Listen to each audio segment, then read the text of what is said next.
Every year we try to create a space to bring together hundreds of students and educators to train them, to give them skills, and to also create community that is thinking about what it means to create an Interfaith America on campus. So our hope is that this weekend training in August starts off the academic year with the kind of community that we hope they create back on their campuses. It just feels like a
gather through these conversations. I think that I have been around, just very specific groups of people, whether it just be conservative Christians or conservative Muslims or just Muslims in general. I think it's important that I surround myself with different people and not just surround myself with them, but actually understand their background and how their background inspires them to do some of the work that they do. Interfaith America is a promise we make to each other to try to listen better and to be vulnerable and share what is scary and share what is hard and accept that as true and honest from one another and work to build a community where we can feel safe, where we can trust that our neighbors are here to take care of us and we're here to take care of our neighbors, and we're able to, build something fun and beautiful and great together.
Before we get started, I'd like to acknowledge our support team. Please stand if you can.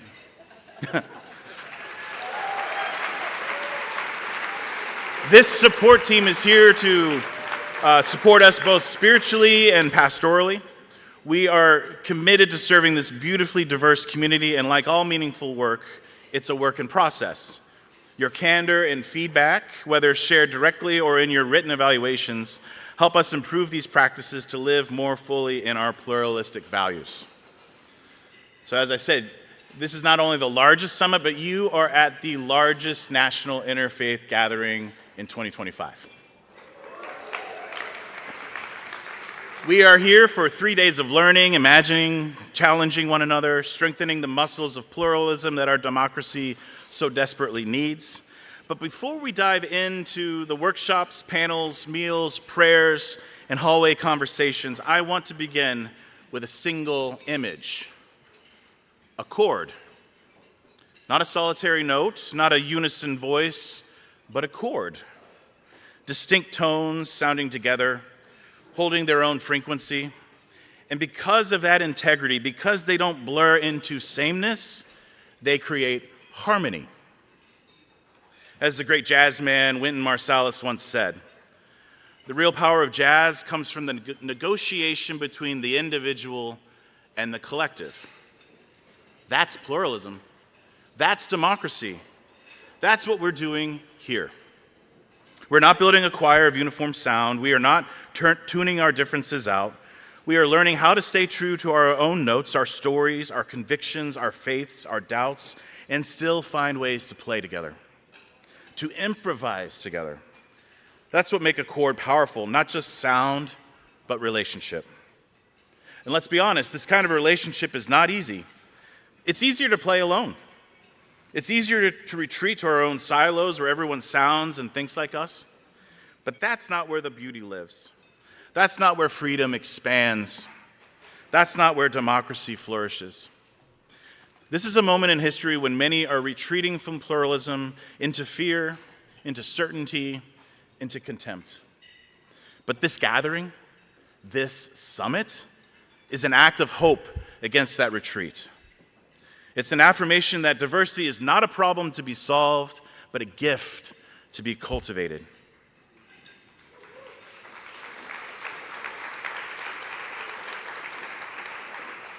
That the spiritual and civic project of our time is not to erase differences, but to engage them with courage, humility, and creativity for the common good. So over the next 3 days, you will meet people whose convictions stretch you. You'll be invited to share stories that have never been before spoken aloud.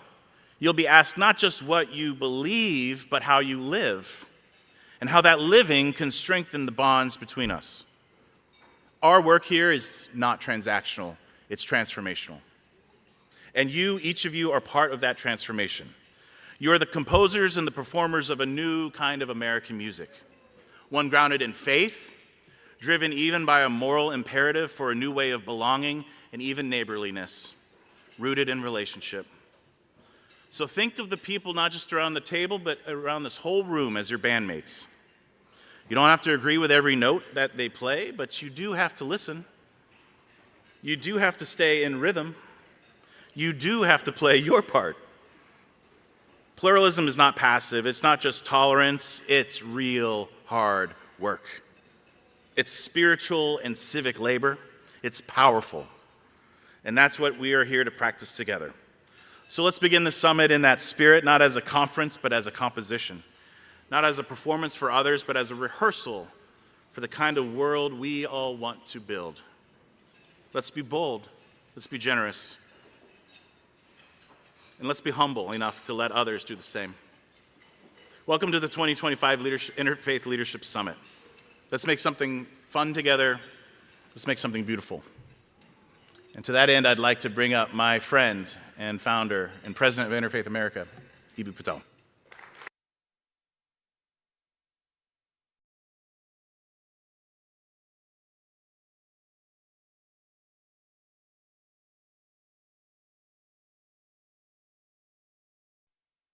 Not a conference, but a composition. That's a good line. I'm stealing that line. I'm taking that on the road.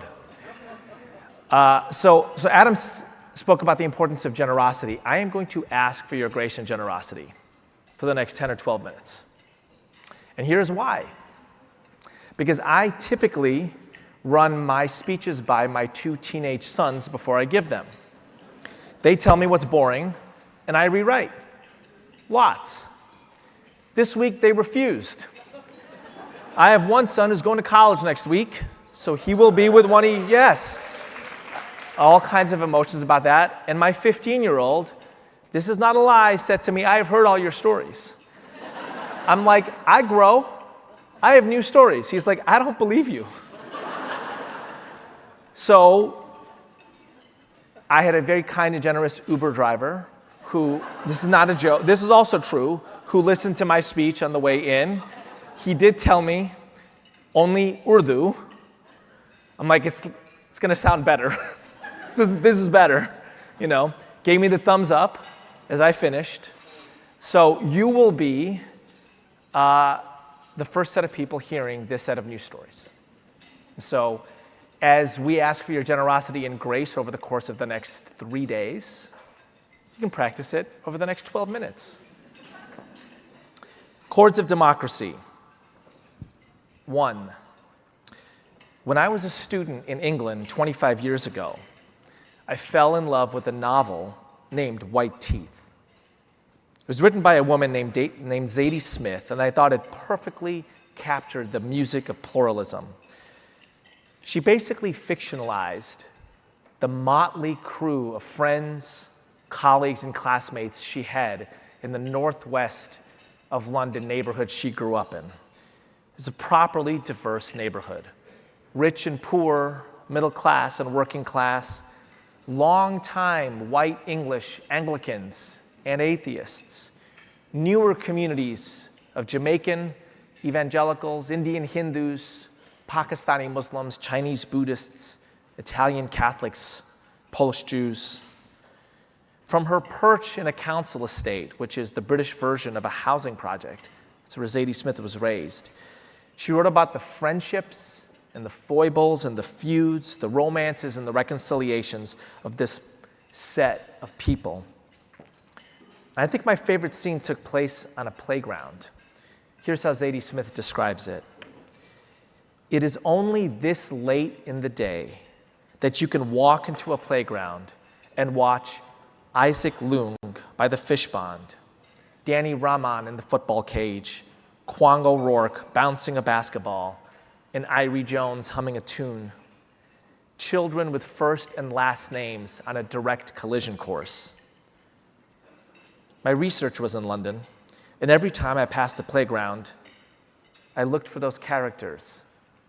I looked for those kids whose different backgrounds and whose identities should have been at war with each other, even internally, and yet had come together to form the most precious of human creations, a community. Here's how Zadie Smith describes that signal achievement in human civilization. We have finally slipped into each other's lives with reasonable comfort. White Teeth was a blockbuster. Think of it as the Hamilton of the era. Zadie Smith becomes a global figure at like 24 years old. I was 24 reading it. She was 24 when she published it. She finds herself taking up writing fellowships and university positions around the world for the next 15, 16 years. Part 2. In 2016, Zadie Smith returns to the old neighborhood. She comes to care for a family member who has grown very ill. And one of the first things she notices is that the playground that she immortalizes in White Teeth has a new structure around it, a fence, not just with metal bars, but also bamboo slats in between those metal bars, so nobody can see from the inside out, and nobody can see from the outside in.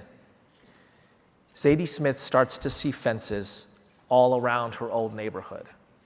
In fact, everywhere in London, around the new mansions that have gone up, around the public schools, around the mosques and the synagogues, and even some of the churches. Actual physical barriers. But there's other fences that Zadie Smith notices. In 2016, we have a moment of division in the United States. In Britain, they have a moment of division there. It's known as Brexit. And Brexit causes, or perhaps reveals, an invisible fence. The fence that Zadie Smith calls of right opinion. Too tall to climb over, too thick to see through, sometimes electrified. So easy to caricature the people on the other side, so hard to actually talk to them. She writes in this essay called Fences, a Brexit Diary, about this scene that was so fraught with tension that it could have been out of a novel, but it actually happens to her in real life. And it takes place on that very playground that she grew up in as a child and that she writes about in White Teeth. She's now a mother, and she's taking her young daughter to this playground. And this little girl finds herself enamored of this little boy, or maybe it's the other way around. In any case, they're locked in and they're playing together. And Zadie Smith knows you got to find the other parent and you got to arrange a play date. So she kind of looks around this playground and she identifies the parent of this little boy that her little girl is enamored of as this white working class mom who's 15 years younger than her. And Zadie Smith thinks to herself, I need to find the words to ask her for a play date between our kids. And the next sentences in this essay, like I said, is that you can just see the scene.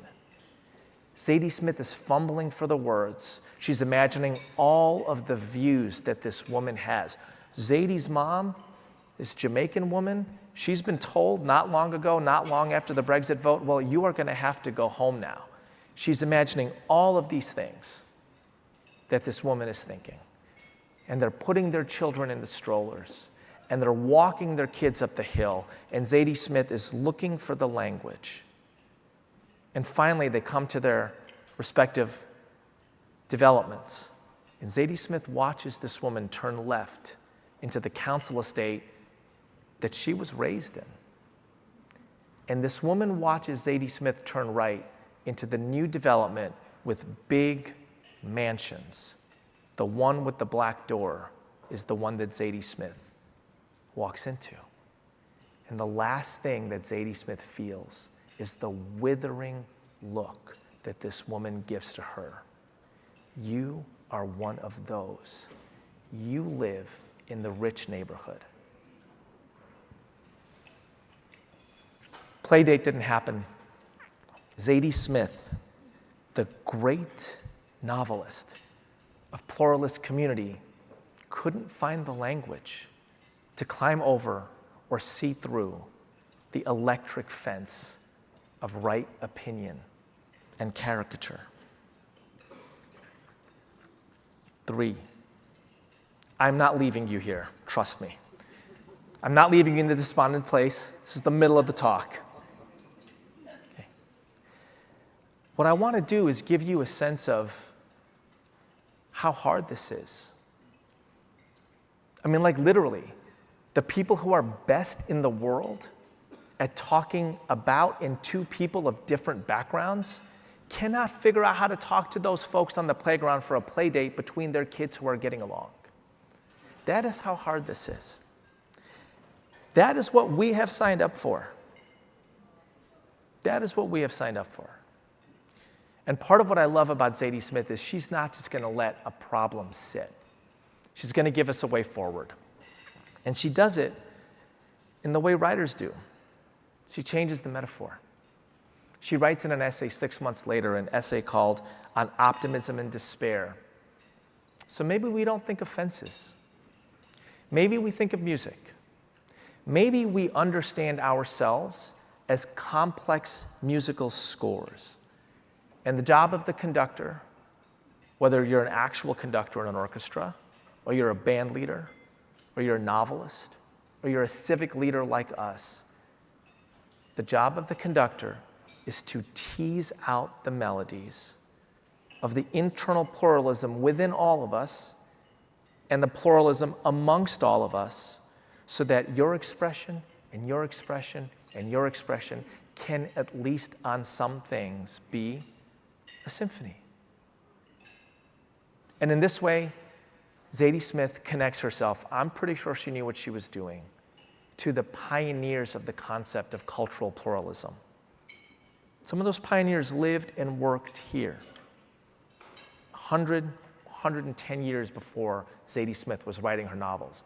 Jane Addams and John Dewey and Elaine Locke and Horace Callan and John Courtney Murray, the set of people who invent the paradigm, the concept of cultural pluralism, that our identities have value, that the collective of those identities, that diversity has value, that is actually what is definitional in a democracy, people bringing those diverse identities to the public square. But it is not without challenge, because diversity is not just the differences you like.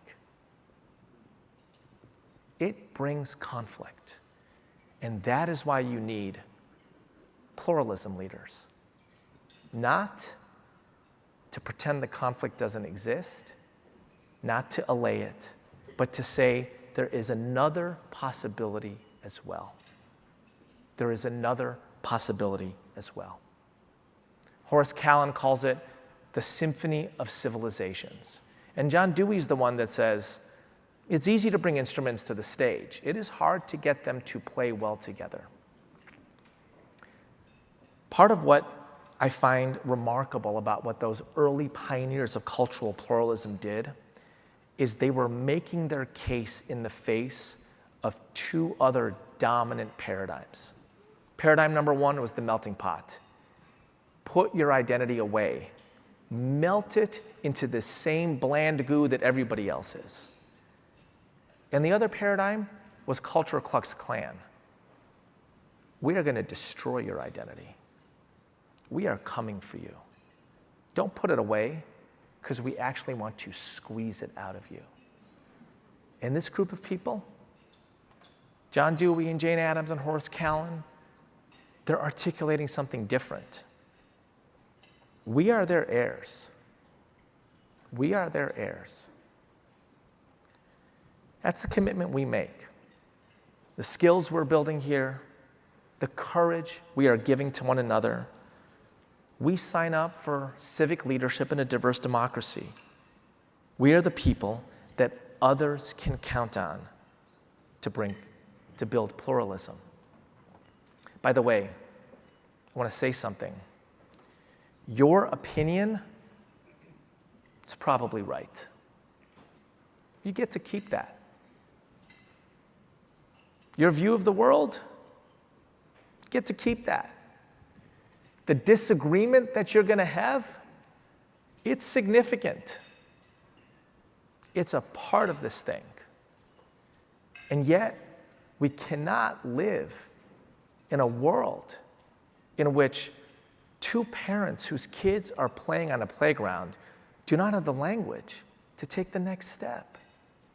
We cannot live in a world in which some of our disagreements cancel out every opportunity for cooperation. That's what we do here. That's what we cultivate, pluralism. So we see people as complex musical scores, and we coax out the melodies, and we encourage each other to sing along. And whatever side of the fence of right opinion you are on, you can actually start to hear the similar melodies, the chord changes, the verses, on the other side of the fence. And maybe you come a little closer. And here's the thing about invisible fences. We've imagined them. And we can unimagine them. We have imagined them, and we can unimagine them with a little help from our friends. There's no them, there's only us. We are playing together the chords of pluralism, the chords of democracy. Thank you for being with us.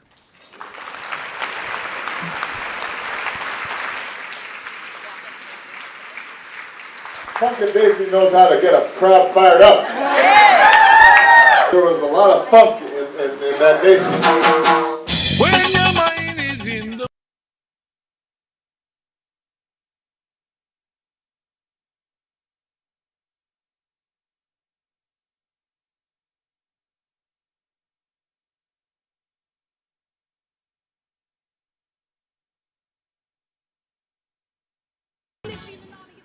Thank you so much. Eboo, thank you so much. By the way, I have a 22-year-old daughter and a 20-year-old son, and they're sick of me rehearsing with them as well. So I'm going to wait for the slides to go on.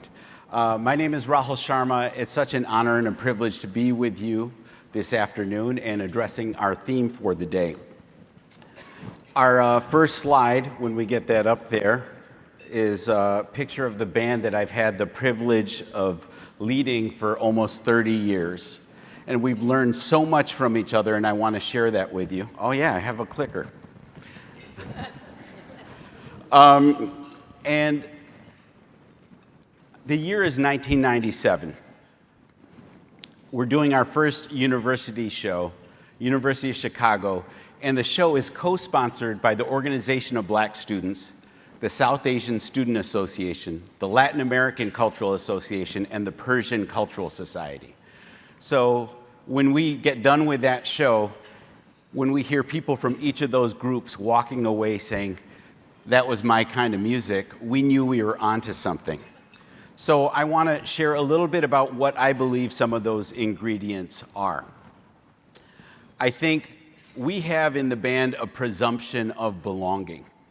What does that mean? We look at each other and the individual as well as the cultural context, the ancestry, the cosmology, the culture, and we presume, even though we don't know it, that it is inherently full of wisdom. And we show up for each other in that way. Musically, we bring our differences and diversity, and we don't tolerate or accept each other's differences, we cherish it.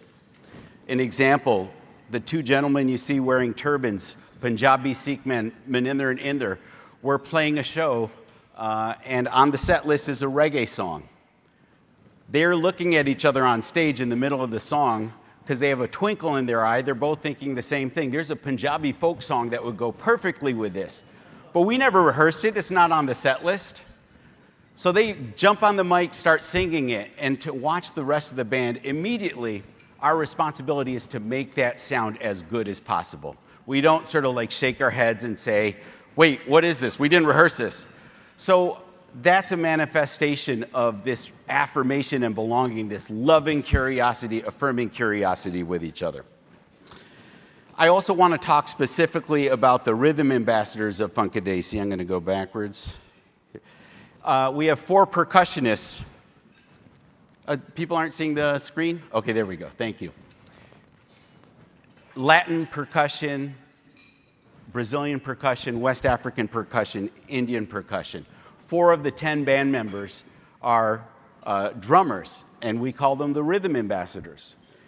It's been so beautiful to witness at rehearsals over the years and over the decades how they negotiate rhythms. So if you learn a West African rhythm, and let's say a West African lamban rhythm, you know, every rhythm has its own unique swing. So when we walk, we have a swagger. In music, it's the swing, it's the attitude of a song. So West African lamban rhythm is going like this with its own swing. A North Indian Bhangra rhythm has its own swagger, its own swing. So when they started to play together, it was like this, right? We were metronomically on the same tempo, but it was still a little stiff. It didn't completely gel. I witnessed magically how these rhythm ambassadors went from here to here. And I want to share very briefly in this lightning talk what I think some of those things are. I think balancing pride with humility is important, recognizing through the rhythm ambassadors and the other members of the band that there are levels of listening. If you're kind of full up with your preconceived idea of what you've been taught or your identity or what you've heard about the person across from you, you're only partly listening. But what if you kind of quiet yourself and allow yourself to really fully hear what's happening over there on the other side? So it makes me realize, you can't see that in that screen below, but the bottom thing says, increasing our availability to listen. So that phrase, availability to listen, as a psychologist, a consultant, leadership coach, as well as a musician, I have used that phrase. What is the work that we need to do on ourselves to increase our availability to listen, right? So we want to say that we don't just tell people what we've learned, we get them to experience it. We do it through drumming, kind of like this guy. It's true, you can never have too much of it. But we've done over 150 engagements in various contexts, in boardrooms, in college campuses. You know, on the top left, that photo is 4th graders surprising the school at a Diwali program. It's an Indian program, but they're showcasing African, Latin, and Indian rhythms and how they all hold each other up.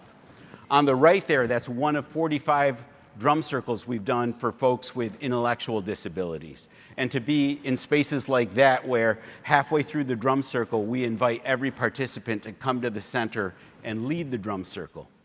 And witnessing the joy of people responding to each other and feeling this sense of inclusion has been profound. So I want to share, I can't leave here without honoring my cultural heritage. I want to share my chai recipe. How many people have had real homemade chai? Not, okay, all right. And as soon as by the way, if you really want the chai recipe, you have to talk to me afterwards, because right now I'm talking about an acronym. But it kind of like, so I know. But come talk to me, I'll give you the real deal chai recipe, I promise. But right now, it just sums up what we've been talking about: compassion, our connection to each other, humility, our availability to listen to each other, our accountability. One thing I've learned from the drummers in the band and from the other musicians in the band, what distinguishes music from noise is our mutual accountability to each other. And the music is better when we're able to listen to the quietest instrument on stage. And the last one is insistence. It's great to be compassionate and humble and accountable.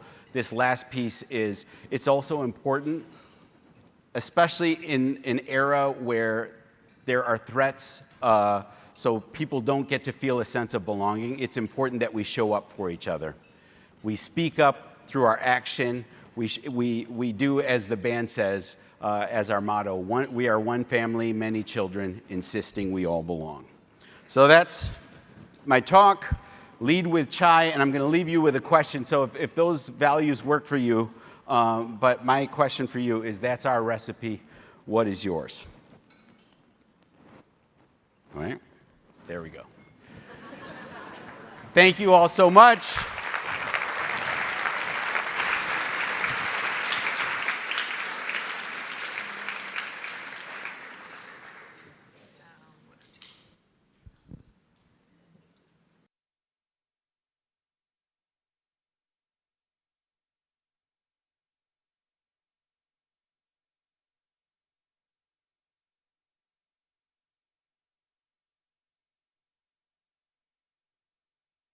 Thank you all so much for having me here and this invitation to speak about pluralism and democracy. But I have to be honest, when I got the invitation, I was like, damn, I don't know what that is. It is a word that I've heard a lot about, but maybe I could go chat GPTP. You can tell how old I am, right? But what does it really mean? So I did what I usually do, which is I looked to kids to help explain some big concept for me. And that's because I'm a child psychologist, and ostensibly my job is to help children understand big things like oppression, racism, and trauma. But if we're really real, they teach me more about that than I teach them. So in preparing for this, I was really lucky. I had an opportunity to see pluralism happen with children. We hosted a Girl Scout troop event at my mother's house. And so we had a group of 7 and 8-year-olds come sit together under the tree, and we were going to do a bunch of water play and have some fun. But we had a little bit of business to do first. And that business was that we actually had to do a vote. We had to make a decision as to where the money that was left over from Girl Scout cookie sales would go. So they either had to go to, on one side, a tiny home village for unhoused folks that is directly across the street from the school for the kids. Or the other space that we could vote to send the money to was to a food bank, a kitty quarter from the school. So I was ready for this. They were gonna go have their vote. I had popsicles out. We were ready to have all the fun. But then what unfolded was 45 minutes of intense discussion. I thought this would be easy. 3 minutes, vote, hands up, hands down, let's go. But something else happened. The kids were super into it, and they asked tons of questions. On one side, they were asking questions about process. What if someone feels left out? What if someone doesn't like how the vote goes? Should the parents vote because they really did all the work? Yes. How do we solve this as an issue? And then they were asking content questions. Well, how many people will be helped at the tiny home village? How will the money be used at the food bank? Who is going to benefit the most from our money? But I also noticed as they were doing this, they were actively involved with using hand symbols. They were talking with each other, over each other, standing up, moving around, and doing this, and doing this, and doing this. One of the little girls looked at us and said, "Do you know what we're doing?" And we're like, "No." She goes, "Well, let's explain it to you." She said, "When we do this, it means I agree. When we do this, it means I respectfully disagree. And this one's for you, Eboo. And this means to build." The rest of the parents and I were like, "Well, so did you teach that? No, did you teach that? Who taught them this?" They kept on talking, and then we were able to figure out that they learned this at school. Now let's talk about why they learned this at school. They learned this at school because they go to a public school in South Seattle with incredible diversity. There are 33 modal languages spoken at the school.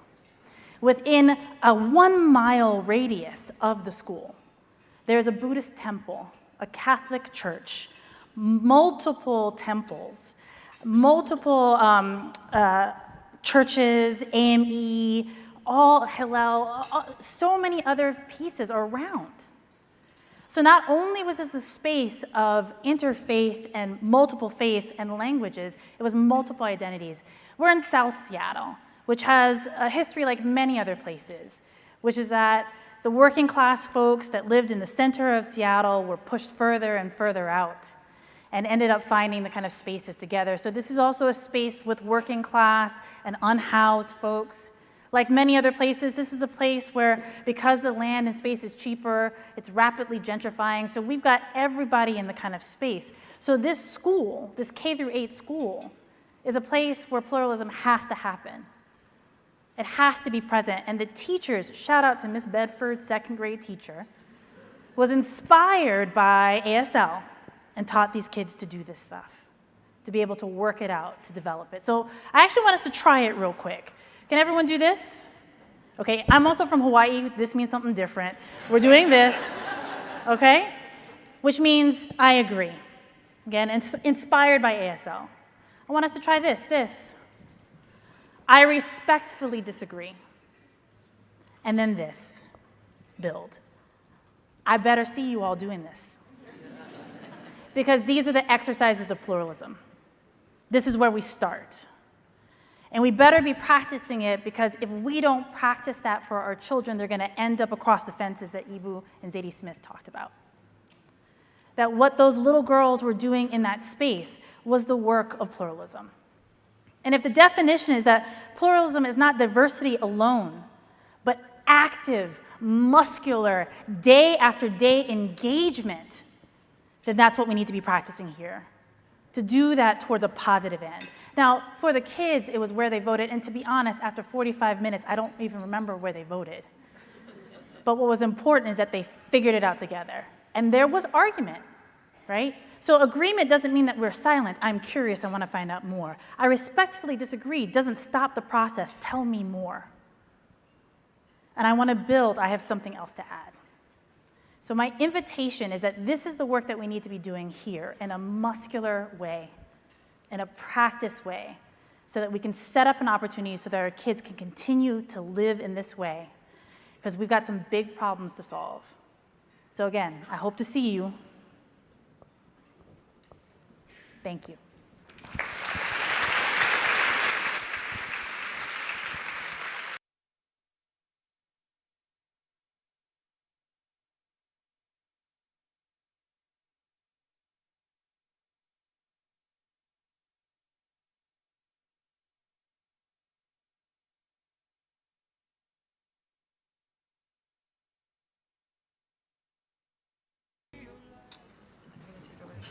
Okay.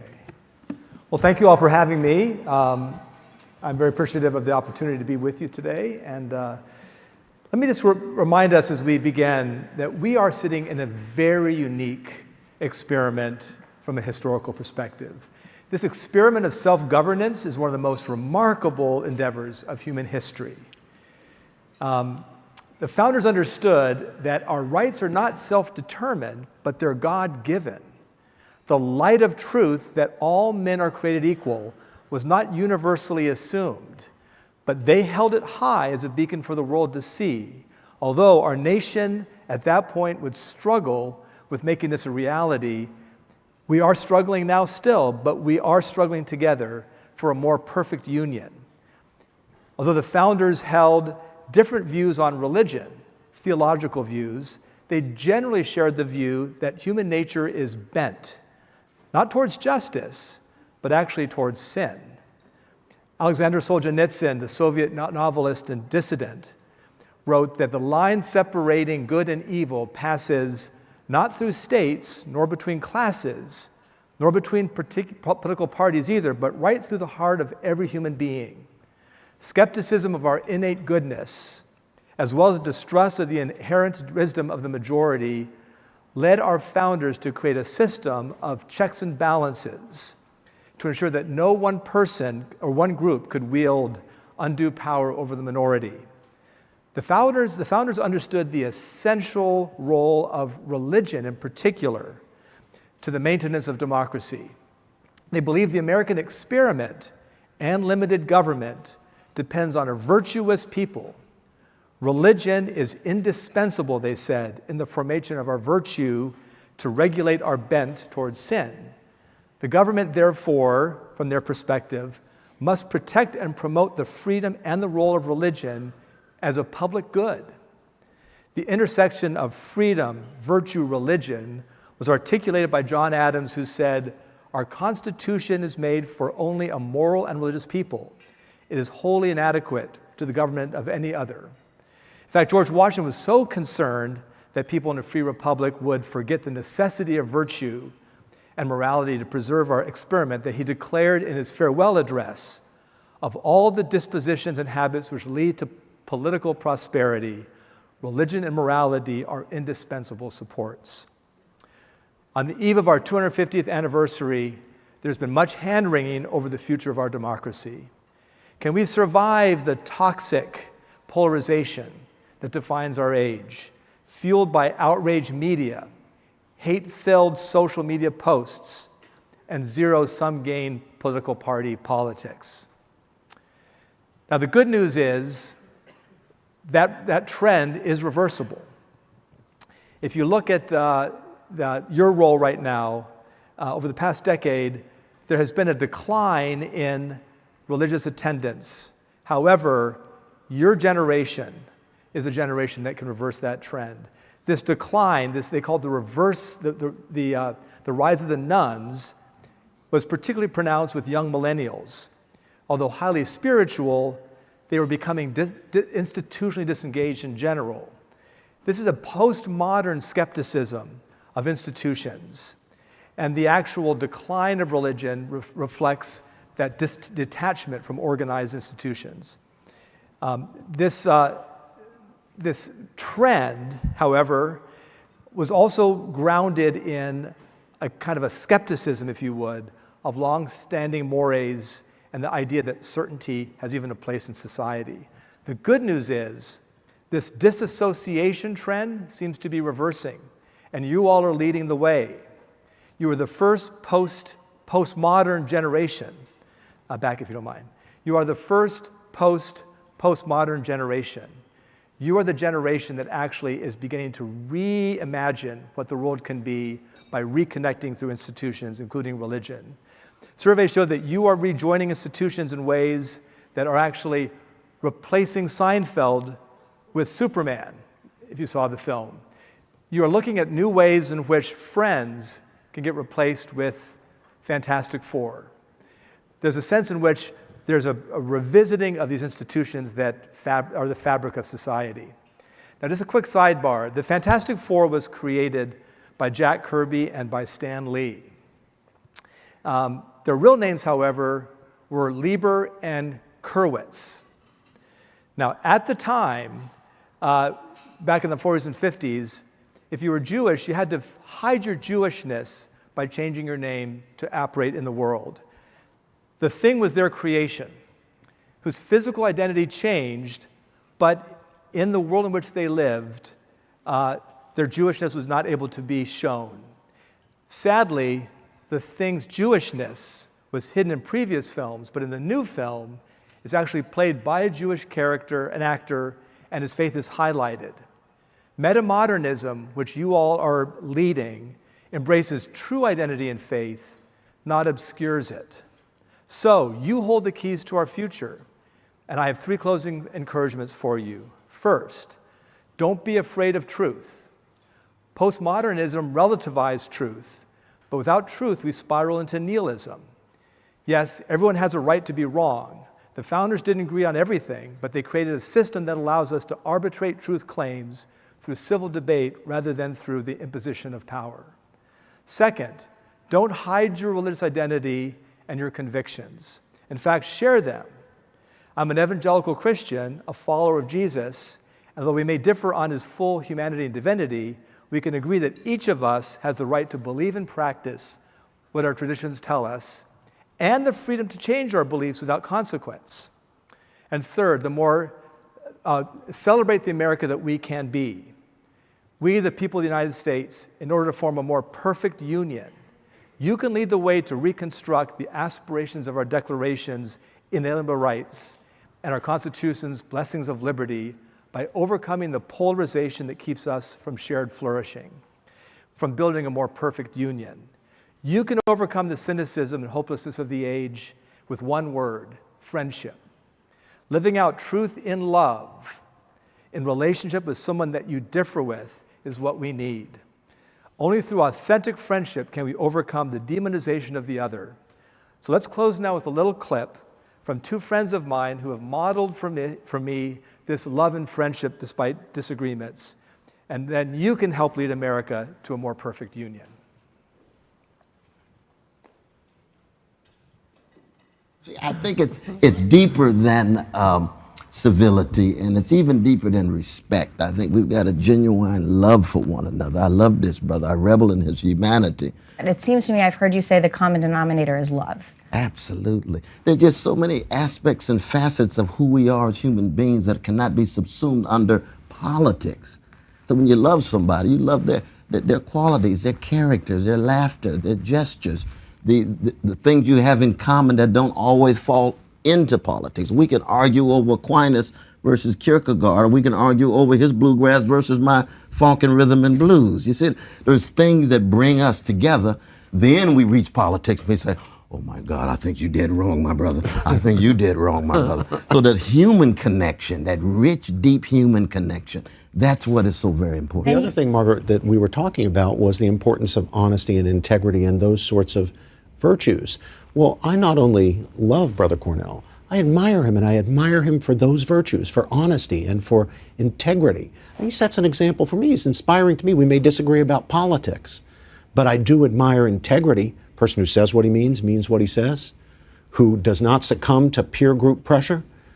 Cornell's been under pressure from the progressive side sometimes to do things or say things that he actually doesn't agree with, and he refuses to yield. I try to do that on my end. And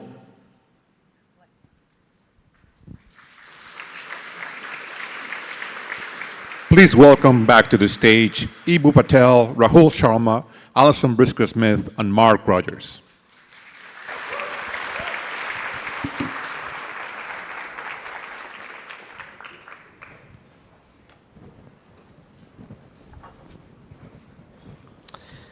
All right.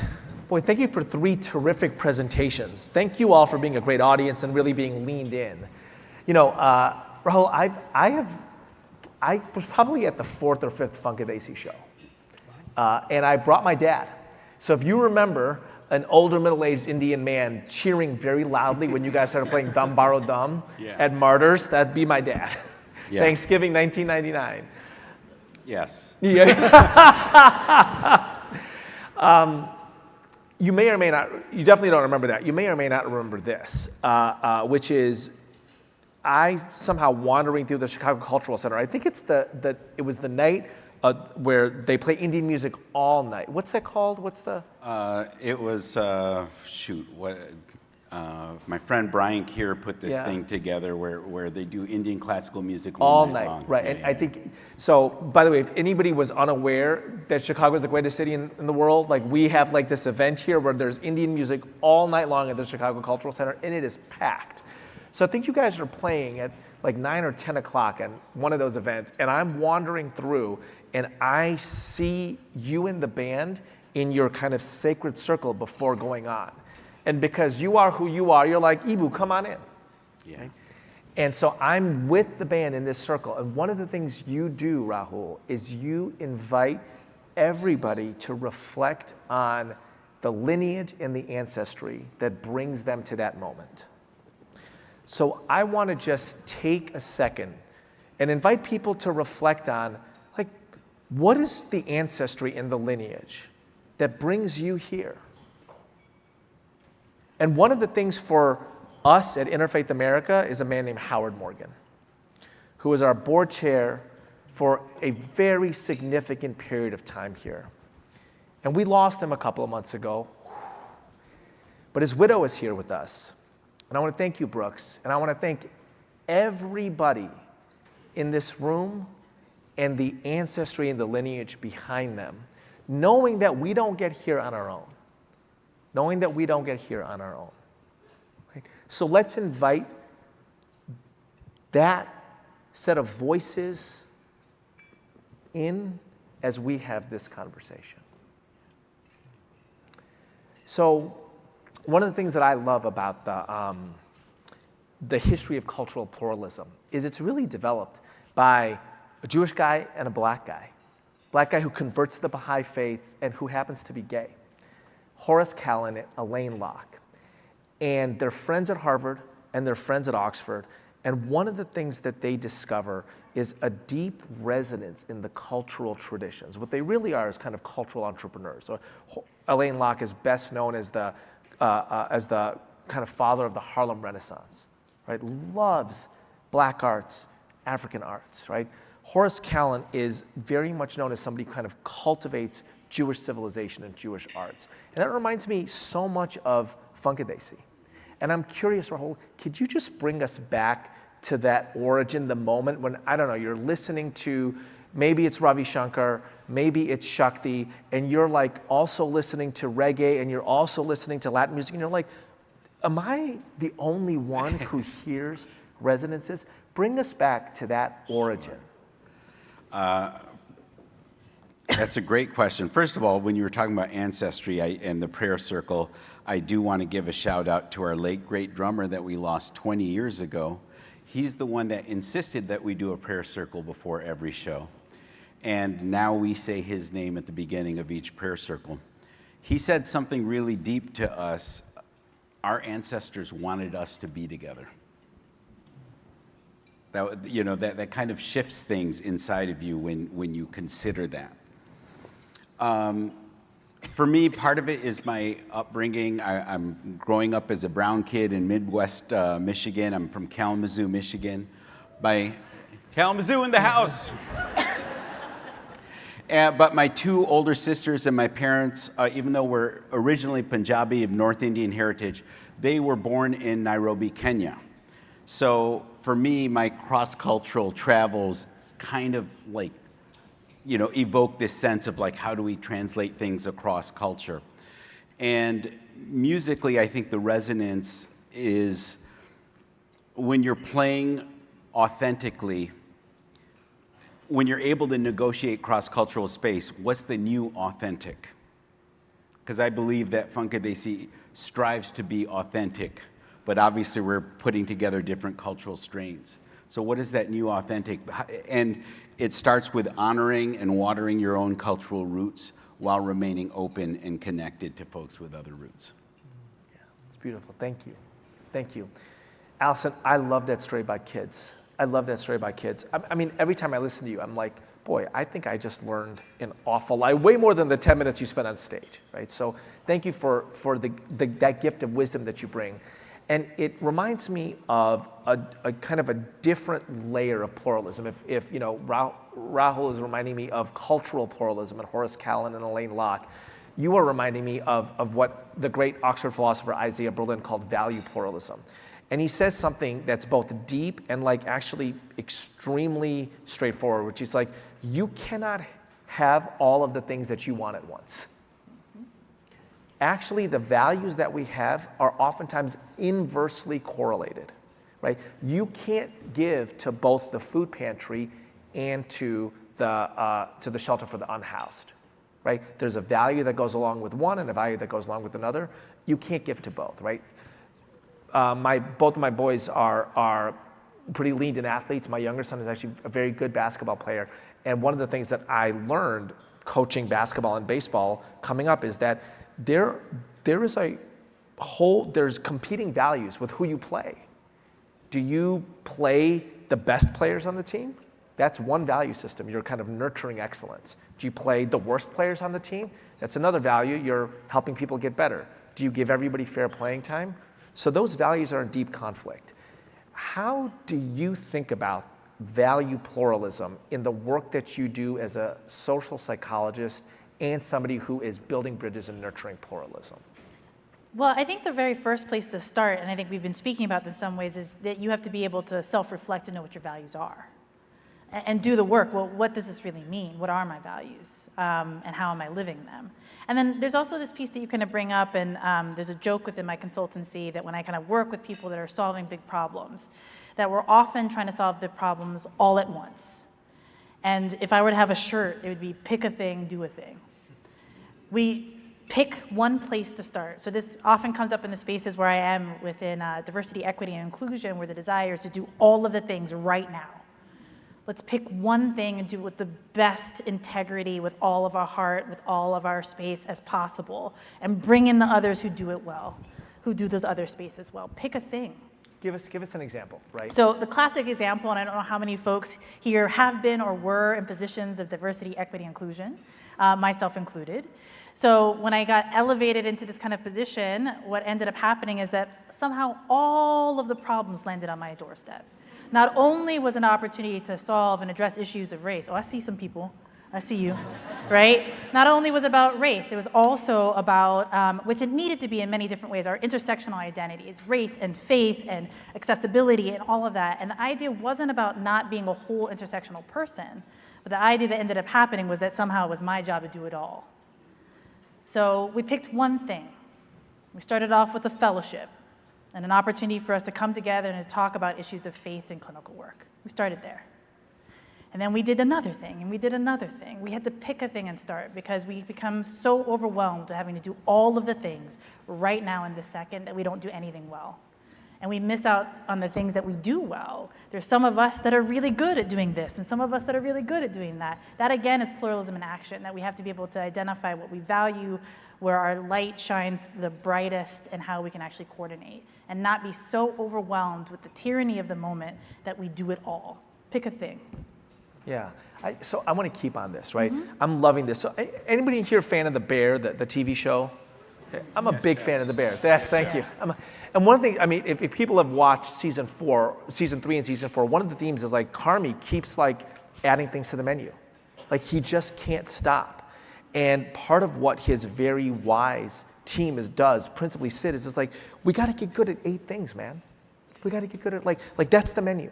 Right, that's the menu, and I'm going to connect this to a sports thing, and then come. And Rahul, I'll come back to you, Mark.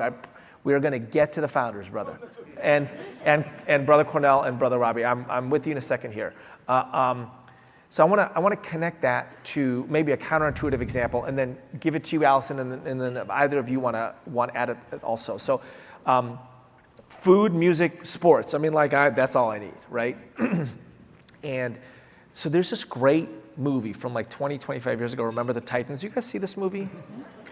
Okay, so there's this, so the backdrop of the movie, right, is a largely, it's late 60s, early 70s, Arlington, Virginia, right outside of DC, and a black school and a white school are being integrated, and everybody knows it's not totally fair. Let me rephrase that. Everybody knows it's profoundly unfair, okay? One of the things that happens that I think that they get right is they have to choose one football coach. 2 football teams, they have to choose one coach. They choose the black coach, okay? who Denzel Washington gets to play in this film. And it's interesting because the set of white parents show up, and they're really mad at the fact that they choose the black coach. And Denzel and a set of black parents show up, and they like basically want to do a church service because they've chosen a black coach. And the Denzel Washington character says, I have something to say to all of you. I am not Jesus Christ, and I am not the Easter Bunny. I'm a football coach. I'm going to build a football team. That's what we're going to do. We're not solving every problem in America, right? We're not the Supreme Court. We're not the White House. I'm a football coach. But here's the thing. If you excel at building a football team, the players from different backgrounds, they learn they have to work together, right? They don't just do handoffs and pitch and catch in the game. They start visiting each other's homes. The parents start sitting next to each other in the stands. It turns out that if you can excel at some things, other things can kind of add cars to the train, right? And so trying to do everything, you wind up doing nothing well. Excelling at a couple things, it might wind up being the first step in, right? Anybody have experience with that? Rahul? Yeah. I just want to say, first on the bear, subtract. That one really stuck out because when you only gave us 5 minutes to talk, I had to look at the slides and subtract and subtract. No, just joking. But when we were talking about this earlier, you do a lot of values work. I think choosing one thing, but also protecting time to reflect on our values so that when you do that one thing, those values are coming along with it. So some of those other things that you might want to try solve, or you're getting together, you're cohesing as a community. Can I tell a story about Remember the Titans? I mean, we are all about stories. Super fast. So my dissertation was literally on Remember the Titans. There's that. Nice. Yeah. We didn't even talk about this before. I brought families together to watch parts of the movie and see how they would talk to their children about prejudice and race. And one family stands out to me. They watched a particularly harsh kind of scene. These are little kids. And the mom turns to the family and says, well, what do we think about this? And the little kid goes, this is prejudice. Trying to kind of understand what was there. And then the mom said, well, what do we think about it? The family in sync started singing, God loves all the little children, black, white, and yellow, and everywhere. It started singing this whole, I messed up the song, but y'all feel me? They sang. This was a family that decided to have their values aligned with their faith and were able to exercise the thinking and the knowledge about prejudice in the context of their faith. They had picked a thing. They had picked a language of faith to help them understand why it was wrong for the kids not to let each other play. And I have been able to bear witness to so many families make decisions about how we will teach our children about these big, terrible, awful things. How do we explain the news to our children? And they pick a thing, pick a value, pick a place of your faith. There is an explanation that is there. And I find that very reassuring because I often get way overwhelmed with having to do all the things. Yeah. So to come back to the kind of place and to see this mom turn to her family and they had a song to sing that was rooted in their faith about why they shouldn't be biased. So I think those are the opportunities of what I'm kind of thinking about. And that is another exercise in pluralism. We do this really well. Who else can we partner with to help us do more? I love that. I'm going to stay with the music thing for a second, then Mark, I'm going to turn to you and we'll talk about the American experiment, which I'm super excited to talk about. There's like a spirit, there's a sacred story here for me. There's a great story about St. Francis of Assisi who's tending his garden, and somebody comes up to him and says, if you knew the world was going to end at 6 tonight, what would you do? What do you think he said? Keep tending my garden. Mm-hmm. This is what I do. This is why do you think this is not the most important thing, right? So I promise you this is connected.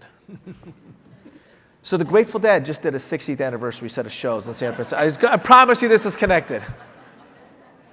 In their resurrected form, Dead and Company. So Bobby Weir and Mickey Hart, these guys are like 75 years old. What else are they going to do but play music?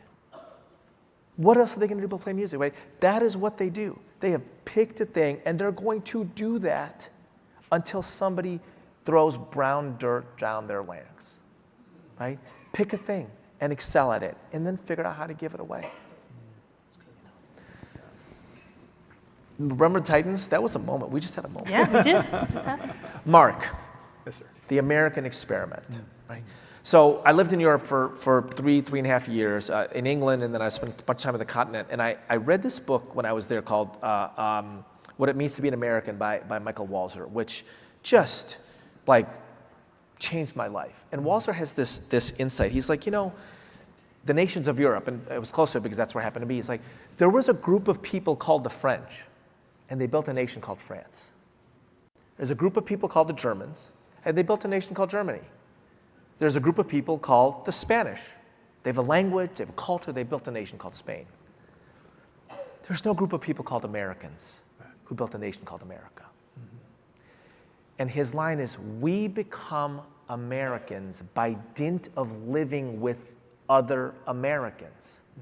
We become Americans because we excel in flowing with our manyness. That is the definition of the culture and the nation. Do you see that in the founding? I touched in my comments about the role that the founders saw religion as being indispensable, right? And what's interesting, and again, we don't have this full context today, but the model for religion in the state at the time was very different in Europe, right? It was a state-established church, or in the case of France, a pretty anti-clerical, fairly hostile environment towards religion. And the founders, in contrast to that, saw the importance of creating a space where religion could actually could flourish from an individual perspective, but they also saw its importance to the kind of collective well-being and the collective good. And so I think we're beneficiaries of that, right? They understood that religion inherently has different claims on truth, and they wanted a space where those disagreements could be arbitrated, but not through the imposition of power, but through civil discourse and relationship.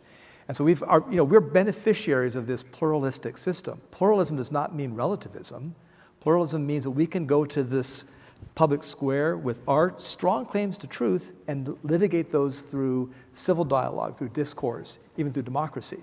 And I think that stood in stark contrast with the rest of, frankly, the world. And even today, right, that's not the norm. I mean, I think I was involved with a film. We were in Egypt a few years ago and spent some time with the Coptic community. And they've lived under oppression for a long time. And the one visible example of that, of course, was when 21 of the Coptics were beheaded by ISIS.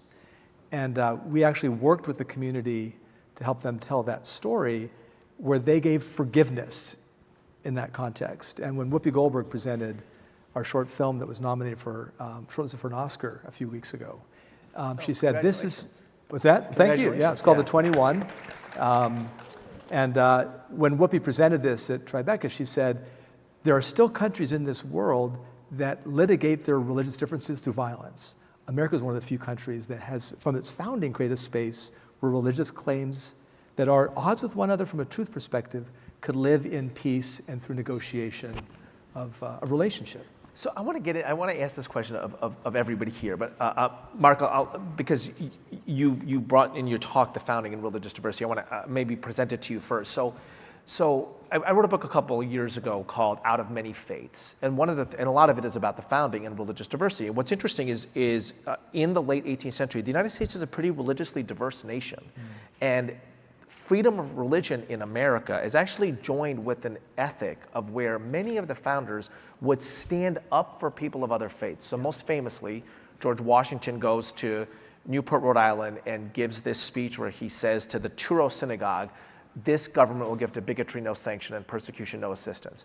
But Benjamin Franklin builds a hall in Philadelphia and says this hall is going to be open to preachers of any persuasion. If the Mufti of Constantinople wants to send a Muslim, this pulpit is at his service, right? Thomas Jefferson reverently owns a Quran.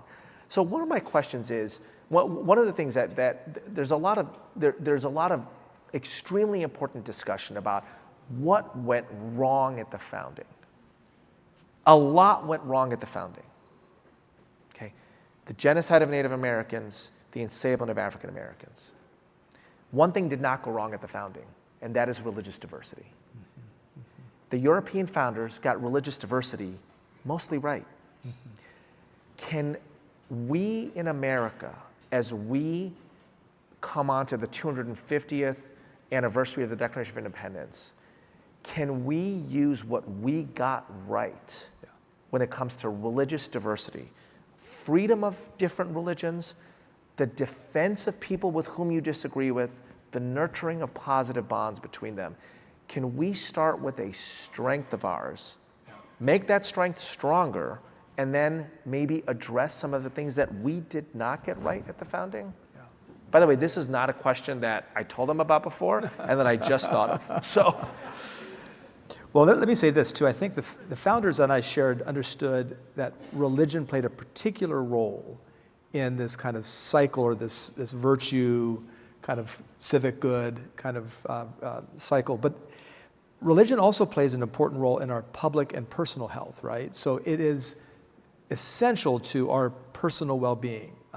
It contributes to the social capital, social cohesion. Communities of faith create community and well-being. It actually contributes to our mental and physical health. If you pray more, you recover more quickly after surgery. I mean, there's all these public goods that religion is. And so the importance of you all being comfortable and proactive in asserting your religious identity, if that is part of your identity, into the public square, is it advances the public good of religion. I just want to pause you for a second. Yeah. I want to note something that I think is very important and a little subtle. You are inviting people whose religious convictions you disagree with. Correct. Like mine, for Correct. example.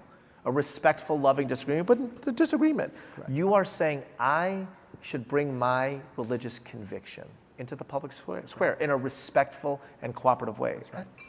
There's not everywhere on earth at every time in human history that happens. That's right.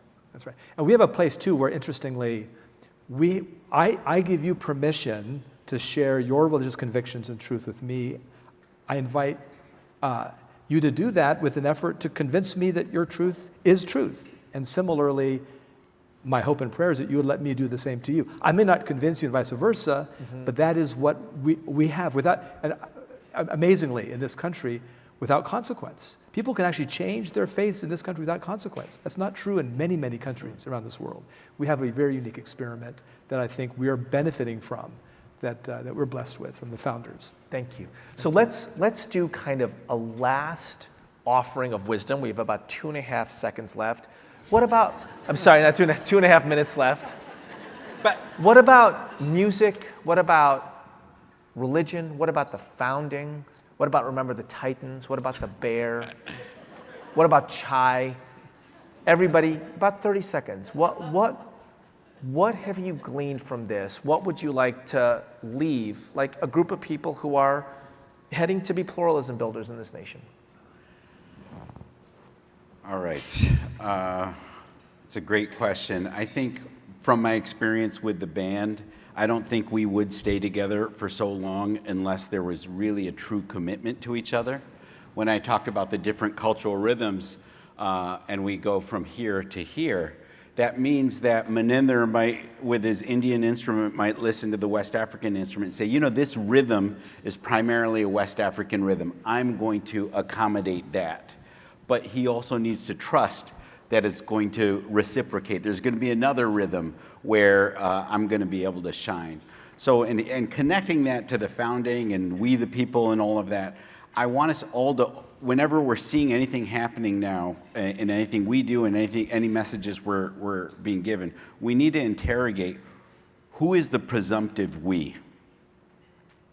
Because if we really is just a fixed idea of folks from a certain religion, certain race, certain group, I'm not down with that. But if we is like really, we're like really making space for each other, inviting each other in, and trying to create an equal playing field, then the music's going to be better. I love it. The music's going to be better. Go ahead. Here's what comes to mind. Hang with me. I'm a perimenopausal female, which means that I've been directed to eat.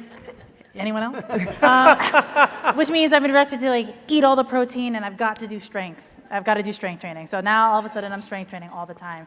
I'm getting reps in all the time, and I do that not only to make sure that I am comfortable, but that I am healthy and available for the next generation. So I can be a good grandma, like my mom is to my children. there's a purpose in this focus, so that's why I'm getting these reps in. We better be getting the reps in to create a place that lives up to the expectations and ideals, and so that we don't continue to actually litigate our differences and our values through violence. We are in a place where that's actually escalating here, and I don't take it for granted that that might not always happen, and we are bearing witness to that violence in so many other spaces. So we better be putting the reps in, and this is an opportunity for us to practice this disagreement, practice full-throated invitations for us to listen to each other and value each other, because we've got generational work to do. So that's how I think about it, and linked it to perimenopause real quick. So let's get our practice in. If I get to talk about the Grateful Dead, you can talk about me, right? Mark. Just a pitch. This is Cornell West and Robbie George's new book called Truth Matters. And the subtitle is A Dialogue on Fruitful Disagreement in an Age of Division. Now, these two are very different, as you know, in their own political ideologies, but they are dear, dear friends. And what their shared bond is their faith. And they really do share that in a kind of an intellectual depth, but a very personal depth. There's a great clip of the two of them singing This Little Light of Mine on the porch where Robbie's playing the banjo. I mean, this is what we should aspire to do, is love what we can love together. And where we disagree, we can disagree agreeably, and that is something that we all can contribute to the social well-being of society as a whole. So, thank you for having us here. Thank you. I'm going to leave you with two lines. So, my son is getting ready to go off to college. It's so interesting. Like, I am hearing him talk about people in these broad categories. Like, he doesn't really want to hang out with the private school kids or the East Coast kids or these kids or that kids. And I'm like, you are writing a script where you're not going to talk to 80% of the students you're going to college with. And actually what he's really doing is he's just protecting himself. He's just protecting himself, right? He's just trying to make sure that, like, he doesn't feel like thrown out into this vast ocean of newness and difference and diversity, and that he feels like he doesn't know how to connect. But that's why you go to college. That's why you live in the public square, precisely to do that, right? So what I'm telling him is, whatever group of people you find yourself building a block category for in your head, walk in that direction. Whatever group of people, like, you think that you have 3 sentences for and you cannot think of any more sentences, walk in that direction. Walk in that direction. Once in a while, you can get shown the light in the strangest of places if you look at it right. Hunter and Garcia, have a great Interfaith Leadership Summit.